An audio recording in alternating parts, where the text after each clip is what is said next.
Please ಬೇರ್ with my voice. Hi ಎಲ್ರಿಗೂ ನಮಸ್ಕಾರ, ನಾನು ನಿಮ್ಮ ಕಾವ್ಯ. ವಿಡಿಯೋನ ತುಂಬ ತಡವಾಗಿ ಮಾಡ್ತಾ ಇದ್ದೀನಿ. ಕಾರಣ ಬಿಗ್ ಬಾಸ್ ಮನೆ ಹೊರಗೆ ಬಂದ ಮೇಲೆ ನನಗೆ ಎಷ್ಟು ಜನರ ಪ್ರೀತಿ ಸಪೋರ್ಟ್ ಸಿಕ್ಕಿರುತ್ತೆ ಅನ್ನೋದನ್ನು ಇಮ್ಯಾಜಿನೂ ಮಾಡಿರಲಿಲ್ಲ. ಅದನ್ನು ಡೈಜೆಸ್ಟ್ ಮಾಡ್ಕೊಳ್ಳೋದಕ್ಕೆ ಸ್ವಲ್ಪ ಟೈಮ್ ಹಿಡಿತು. ಫಸ್ಟ್ಲಿ ನನಗೆ ಅವಕಾಶ ಕೊಟ್ಟಿರೋ ಕಲರ್ಸ್ ಕನ್ನಡ ವಾಹಿನಿಗೆ thank you so much. Honestly ಹೇಳಬೇಕಂದ್ರೆ ನಾನು ಬಿಗ್ ಬಾಸ್ ಮನೆ ಒಳಗೆ ಹೋಗೋಕೆ ಮುಂಚೆ PRs ಇಲ್ಲದೆ ಜನರಿಗೆ ರೀಚ್ ಆಗೋದು ಸ್ವಲ್ಪ ಕಷ್ಟ ಅಂತ ಒಂದಿಷ್ಟು ಫೀಡ್ಬ್ಯಾಕ್ಸ್ ಬಂದಿತ್ತು. ಬಟ್ ನಾನು ಧೈರ್ಯ ಮಾಡಿ ಪರವಾಗಿಲ್ಲ, ಎಷ್ಟು ಜನಕ್ಕೆ ರೀಚ್ ಆಗುತ್ತೋ ಆಗಲಿ, ಎಷ್ಟು ದಿನ ಒಳಗಡೆ ಇರ್ಬೋದು, ಇದ್ದು ಬರೋಣ ಅನ್ನೋ ಒಂದು ಮೈಂಡ್ಸೆಟ್ಟಲ್ಲೇ ಹೋಗಿದ್ದೆ.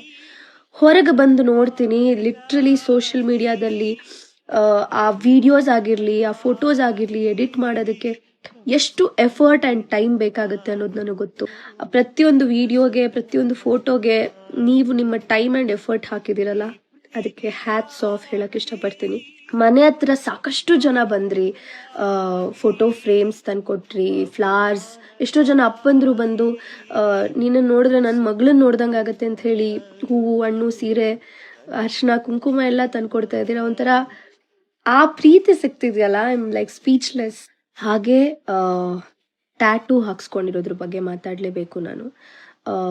No, I am not entertaining this. ನಾನು ಎಂಟರ್ಟೈನ್ ಮಾಡ್ತಿಲ್ಲ.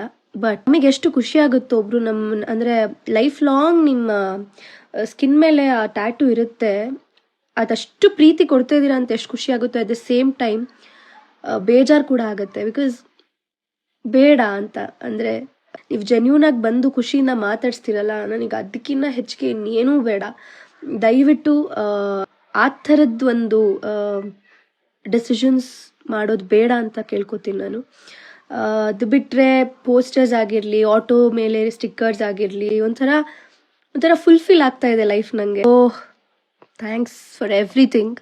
ನನ್ನ ಪ್ರೀತಿ ಮಾಡೋರಿಗೆ, ನನ್ನ ಸಪೋರ್ಟ್ ಮಾಡೋರಿಗೆ ನನ್ನ ತುಂಬ ಹೃದಯದ ಧನ್ಯವಾದಗಳು. Thank you.